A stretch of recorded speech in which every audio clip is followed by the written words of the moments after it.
Hello, welcome to one of my mini lecture videos. Today we're going to be talking about 3 things you can do physiologically to help reduce some of the symptoms of communication apprehension. You've read through the textbook now and seen the video of Amy Cuddy talking about power posing to know that there are some things we can do. Now, while I can't wave a magic wand and take away communication apprehension forever, there are some strategies we can do to help manage some of the symptoms. Let's go ahead and talk about the 3 things that you can do physiologically with your body to help impact your mind. The first is what Amy Cuddy was talking about. So make sure you take time to watch her video, and that's power posing. Power posing is so important because it helps with that link between our physiology, our body, and what we're thinking about in our mind. Just like she highlights in the video, when we're feeling stressed and anxious or nervous, our body often shows that.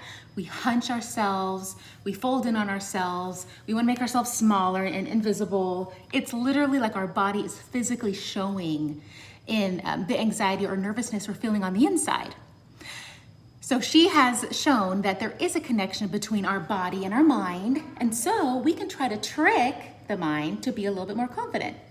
So even if you're not feeling confident on the inside, what I want you to do is while you practice your speeches or get ready to present your speech leading up to it, I want you to think about some of the power poses, even if you happen to be sitting down. For your speech, you can start to prepare by making sure you stand up straight. Even if you don't feel like making a power pose right before you start your speech, which I understand, you can at least train your body to stand in a more confident way. Again, if you're trying to hunch and make yourself small, you're succumbing to that mental nervousness. Instead, train yourself to stand up straight with your shoulders back regardless of how you feel. Take up your space, like own your space. That's the point of this idea, is that you're not gonna apologize for your space, you're taking up your space, you're not gonna give away your space to others, you are owning your space. And with time, you will start to automatically, as you walk into a room, walk into a job interview, you'll start to put your shoulders back, chin parallel to the floor, and you'll own your space. Even if you feel nervous, this is an important trick to learn because you can still communicate with your body non-verbally that you have confidence.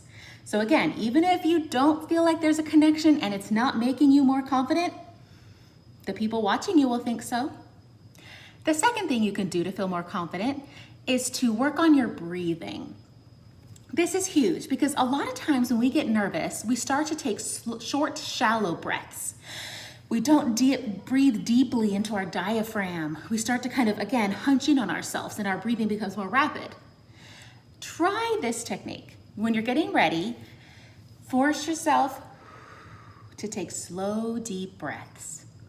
What this does is send a signal to your brain to turn off the adrenaline pump that is now pushing adrenaline, coursing it all through your body to help you with your fight or flight response. If you're not quite sure what that is, we don't have quite time today to go into it, but check out your psychology and they'll definitely tell you more about fight or flight. Your body is preparing for battle. Well, we're not preparing for battle. We're trying to speak here. So we want to turn off that adrenaline pump. Really deep, really breathe all the way in, big, deep, full breaths, and then slowly let it out. Let your shoulders drop as you breathe out, almost like you're in yoga. And that Zen feeling, you should already feel yourself getting more relaxed, can help turn off that pump because that adrenaline, that extra adrenaline is what causes our hands to shake, our palms to sweat, our pits to sweat, our face to sweat, our voice is shaky, our heart is pounding. So by turning off that pump, we really need to do that. So definitely take nice deep breaths. The third thing I want to show you goes along with breathing, and you can actually do them together. The third thing calls for us to clench our muscles all over our bodies as many as we can, clench them at one time and hold them by counting to 3 and then releasing and shaking it out. This strategy is also targeting that adrenaline pump by using up and burning some of that adrenaline. Because think about it, if you're engaging some of your muscles, your body is burning up some energy. Well, that's what we want to do. We want to burn up some of this extra energy that's been created. So flex. Now, you could do this sitting in your chair. You can do this standing, but you can literally just clench, just real quick before you start speaking. Every muscle. I'm even curling my toes, and I'm going to hold it for 3 seconds. You can even do your breath at this time too.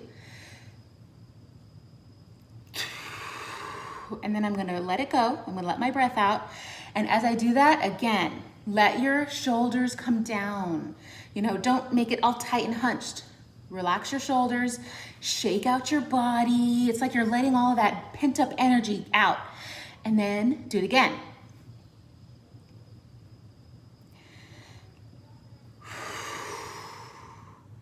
Do this a few times, and even just now I can already tell how much more loose my shoulders feel, how much more relaxed I feel, and this can help with calm some of those symptoms that make it very anxiety inducing to give speeches in front of the class.